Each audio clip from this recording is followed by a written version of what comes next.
지금 이 자리에 예배를 드리러 오신 모든 분들을 주님의 이름으로 환영하고 축복합니다. 이 시간 함께 기도합니다. 존귀하시며 거룩하신 하나님, 감사드립니다. 오늘도 하나님을 예배하게 하시고 이 자리에 나올 수 있게 하시는 주님의 크신 은혜에 감사드립니다. 사랑하는 주님, 이 시간 홀로 영광 받아 주시옵소서. 사랑하는 주님, 하나님의 말씀을 듣습니다.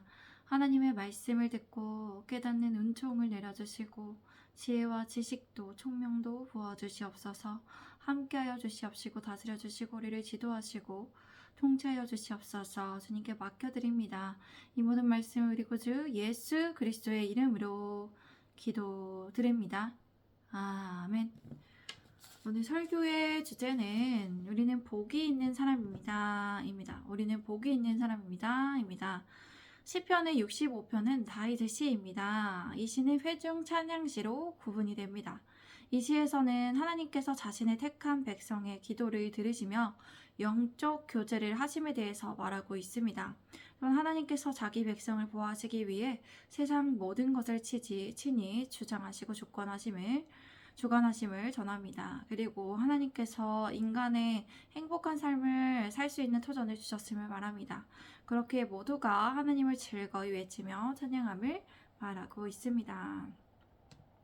우리 함께 1절에서 4절까지 함께 읽겠습니다. 시작. 하나님이여 찬송이 시온에서 주를 기다리오며 사람이 서원을 주께 이행하리이다. 기도를 들으시는 주여 모든 육체가 주께 나아오리이다. 제약이 나를 이겼사오니 우리의 허물이 주께서 사하시리이다. 주께서 택하시고 가까이 오게 하사 주의 뜰에 살게 하신 사람은 복이 있나이다. 우리가 주의 집 곧 주의 성전의 아름다움으로 만족하리이다. 아멘. 다윗은 찬송이 시온에서 주를 기다린다고 말합니다. 그리고 주님의 백성들이 하나님께 서원을 지킬 것임을 말합니다. 다윗은 기도를 들으시는 주님을 불렀습니다. 그리고 모든 육체가 육신을 가진 사람이라면 누구나 하나님께로 나아오게 됨을 말합니다. 모든 사람이 육신을 가진 사람이 하나님께 나올 수밖에 없습니다. 지금은 나오지 않더라도 마지막에는 끝은 하나님께서 생각하는 심판하셔서 하나님께 나아서 인간이 다 하나님 앞에서 아뢰어야 합니다. 그러한 이유는 인간이 누구나 죄를 짓기 때문에 인간이 죄를 짓고 헤매고 있을 때 저마다 죄를 너무나 감당하기 어려울 때가 있습니다. 그때 오직 주님만이 그 죄를 용서하실 수 있기 때문입니다. 그래서 그 죄책감과 그 무거운 그 고통과 멍에에서 벗어나게 해주시죠. 그렇게 주님께 용서를 받도록 하여 주신 사람이 주님께서 선택하셔서 가까이 오게 하셔서 주님의 뜰에 머물게 한 사람은 복이 있습니다. 우리가 그러한 사람이다. 우리가 복이 있는 사람이다. 우리가 주님께 택하심을 받고 우리가 주님께 부르심을 받은 사람입니다. 그리고 주님과 함께하여 주시고 우리를 주님 안에 머물게 하십니다. 우리는 이러한 특권을 받은 사람이죠. 복이 있는 사람입니다. 주님과 함께하는 자에게는 주님의 집에서 주님의 거룩한 성전에서 아름다움으로 온갖 좋은 것들로 만족하게 됩니다. 우리는 하나님의 은혜와 기쁨과 평강으로 만족한 삶을 살 수 있게 하십니다. 그렇기에 우리가 주님을 찾고 의지하면서 주님 안에 머물기를 사모하며 그렇게 주님을 날마다 순간순간마다 의지하고 기도하며 살아가야 합니다. 제가 5절에서 7절까지 읽겠습니다. 우리 구원의 하나님이시여 땅의 모든 끝과 먼 바다에 있는 자가 의지할 주께서 을을 따라 엄히 하신 일로 우리에게 응답하시리이다. 주는 주의 힘으로 산을 세우시며 권능으로 틀을 띠시며 바다의 설렘과 물결의 흔들림과 만민의 소요까지 진정하시나이다. 아멘. 우리 구원의 하나님을 이 땅의 모든 사람들이 의지할 수 있습니다. 땅의 모든 끝과 먼 바다에 있는 모든 자가 주님을 의지할 수 있습니다. 그렇게 의지하는 자에게 주님께서는 의롭게 이루어진 놀라운 일로 응답하여 주십니다. 그렇기 때문에 하나님의 존재를 알지 못하는 사람들, 하나님이 어떠한 분이신지 알지 못하고 이 땅에서 서로를 의지하면서 살아가면서 또 분쟁하고 또 완벽하고 안전한 것이 없이 늘 그 근심과 걱정을 달고 살며 서로 미워하고 그렇게 어떻게 살아가야 될지 모르는 사람들에게 주님을 의지할 수 있도록 우리가 주님이 일하심을 나타낼 수 있도록 우리가 또 선교를 나갈 수 없다면 기도로서 그렇게 후원할 수 있습니다. 선교사님들 통해 일하여 달라고, 또 하나님께서 천사들을 통해 하나님의 존재를 알 수 있게 해달라고 기도할 수 있는 것이죠. 주님께서는 주님의 힘으로 산을 세우셨습니다. 그리고 주님의 권세와 능력으로 무장하셨습니다. 하나님의 힘과 권능은 포효하는 바다와 파도와 만민의 폭동까지도 진정시키시는 분이십니다. 하나님은 모든 것들을 진정시키세요. 이 땅에 우리가 어떤 과학기술이 발달을 해도 진정을 시킬 수가 없습니다. 이 세상의 자연현상, 어떤 홍수와 또 폭설 같은 거를 진정시킬 수 없지만 하나님께서는 이러한 것들을 힘과 권능으로 진정시키고 가라앉게 하실 수 있죠. 우리는 그렇게 주님의 힘과 권능을 구할 수 있습니다. 주님께서는 이 땅의 모든 분노와 시기와 질투도 잠잠하게 하셔서 어떤 분쟁과 폭력과 전쟁도 잠잠하게 하실 수 있는 분이시죠. 제가 8절에서 9절까지 읽겠습니다. 땅끝에 사는 자가 주의 징조를 두려워하나이다. 주께서 아침 되는 것과 저녁 되는 것을 즐거워하게 하시며 땅을 돌보사 물을 대어 심히 윤택하게 하시며 하나님의 강에 물이 가득하게 하시고 이같이 땅을 예비하신 후에 그들에게 곡식을 주시나이다. 아멘. 땅끝에 사는 사람들의 주님께서 보이신 징조를 보고 두려워합니다. 그리고 주님께서는 해 뜨는 데부터 해 지는 데까지 기뻐하게 하십니다. 하나님께서 땅을 돌보시며 물을 주셔서 심히 윤택하게 하시고 하나님의 강에는 물이 가득하게 하십니다. 또한 땅을 준비해 두신 후에 사람들에게 곡식을 공급해 주십니다. 하나님께서는 이같이 인간이 삶의 자리에서 터전에서 일하며 또 일하는 축복을 누릴 수 있게 하시죠. 공급하시고 일하는 또 성취감과 또 일하는 보람을 느끼게 하시고 또 일해서 또 얻을 수 있는 게 이익이 남게 하시는 분이십니다. 우리 함께 10절에서 13절까지 같이 읽겠습니다. 시작.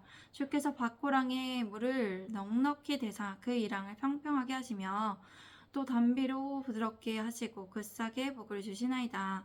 주의 은택으로 하늘을 간씌우시니 주의 길에는 기름 방울이 떨어지며 들의 초장에도 떨어지니 작은 산들의 기품으로 들을 띄었나이다.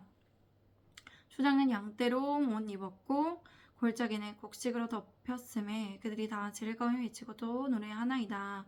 하나님께서는 밭고랑에 물을 흠뻑 주세요. 밭을 평평하게 하시며 그 이랑이랑 밭과 그 밭 사이에 그런 간격들, 그 틈 사이를 말하는데 평평하게 하시며 또 밭을 담비로 적셔주셔서 새싹의 복을 내려주시고 주님께서는 은혜와 덕택, 은택, 주님의 선하심으로 한 해에 연류관을 씌워주시니 영광진 것으로 주시니 기름진 것이 뚝뚝 떨어져서 마르지 않는다는 것이죠. 그 기름이 들의 목장에도 떨어지니 작은 산들이 있는 언덕마다 기쁨이 있어요. 언덕에 여러 가지 이제 하나님께서 창조하신 식물들이나 이런 것들이 작물들이 잘 자라났고 열매를 맺고 그런 기쁨이 있다는 것이죠. 초장인 목장마다 양떼로 뒤덮이고 골짜기는 곡식으로 가득하니 모두 기뻐 외치며 노래합니다. 하나님을 찬양합니다. 양떼로 뒤덮여서 목축들이 잘 자라나고 있고 잘 양축되고 있고 그 다음에 곡식으로 가득하게 됐다. 그러니까 곡식이 오곡들이 잘 자라나서 먹을 것이 풍족하게 있다는 것이죠. 그러니까 하나님을 찬양할 수밖에 없다는 것입니다. 너무나 세상이 풍요롭고 풍족하기에 이같이 하나님께서 주님의 백성들에게 풍족하고 풍요로운 삶을 살 수 있도록 하여 주십니다. 삶의 터전에 복을 내려 주십니다. 우리가 그렇게 하나님을 늘 의지하고 하나님의 은혜와 선하심을 구하면서 일자리에서 일을 하고 또 주님을 찬양하여야 합니다. 우리 삶에서 오늘 본문 말씀과 같이 하나님의 위대하심이 드러나기를 기도하시기 바랍니다. 우리가 일을 하고 또 모든 것에 어떠한 일이 잘됨도 다 하나님의 덕택이고 하나님의 은혜이지 우리가 해서 이룰 수는 있지만 그것이 다 우리가 한 것이라고 하면 안 된다는 것이죠. 하나님의 은혜라고 말씀을 드려야 합니다. 우리는 주님의 백성이고 주님의 택하심을 받은 백성으로서 마땅히 하나님께서 하셨음을 그렇게 하나님께 영광을 올려드려야 합니다. 하나님께서 모든 것을 아시고 모든 것을 하실 수 있는데 또 우리가 그렇게 하지 않았을 때 교만하게 하나님이 자녀로서 마땅한 그런 행위를 하지 않았을 때, 말을 하지 않았을 때, 마땅하게 하나님을 영화롭게 하지 않았을 때 우리는 교만한 자가 된다는 것이죠. 그런 교만한 자를 하나님께서 싫어하신다는 것입니다. 그렇게 하나님께서 우리에게 복을 내려주시는 분이심을 기억하며 늘 하나님을 경외하고 하나님께 감사하며 하나님께 찬양을 올려드리는 삶을 살아가야 합니다. 우리가 했을 때 하나님 의지하지 않고 잘 했을 때 그것이 잘 이루어지는 것이 아닐 수 있다는 것이죠. 그리고 하나님을 의지하였다고 의지하였는데도 일 자리에서 잘 되지 않는다는 것은 다른 이유가 있다는 것인데 그것도 돌아봐야 하고 분별해야 합니다. 그래서 하나님을 또 나아가는 훈련의 과정으로 또 하나님께서 더 성장시키는 과정으로 삼고 그 기간에 하나님께서 뜻하신 바를 알고 묵묵하게 하나님만을 잠잠히 바라보며 나아가야 한다는 것입니다. 우리 함께 이 시간 기도하겠습니다. 사랑하는 주님 감사합니다. 우리의 힘과 능력과 권세가 되시는 주님 하나님 의지합니다. 하나님 바라봅니다. 우리에게 삶의 터전에 하나님께서 풍족하고 풍요롭게 하시는 분이심을 믿습니다. 우리에게 복을 내려주시는 분이심을 믿습니다. 우리가 늘 하나님을 의지하고 하나님과 가까이 하며 정말 하나님만을 높여드리며 하나님께 찬양 올려드리는 모두가 될 수 있기를 원하고 바라며 또 다짐합니다. 주님 그렇게 결단합니다. 우리 선하고 이의 길로 이끌어 주시고 함께하여 주시고 우리를 다스려 주시고 통치하여 주시옵소서. 주님 우리에게 날마다 새 힘과 새 능력도 부어주시고 우리에게 주님의 은혜도 내려주시고 하나님을 닮아갈 수 있게 하셔서 하나님의 선하신 것들로 채워주시옵소서. 하나님만을 바라봅니다. 사랑합니다. 예수 그리스도의 이름으로 기도드립니다. 아멘. 감사합니다. 매일마다 이렇게 하나님의 말씀을 읽고 또 하나님의 말씀을 선포하며 또 하나님 말씀대로 기도하는 자들에게 모두 복이 있습니다. 하나님께서 이 말씀을 읽는 자들에게 정말 복을 내려주시고 또 하나님께서 함께하여 주실 것입니다. 우리 시편의 1장 1편에 어떻습니까? 주야로 하나님의 말씀을 묵상하는 자는 복이 있다고 했습니다. 하나님의 말씀대로 또 행하는 자가 복이 있는 자입니다.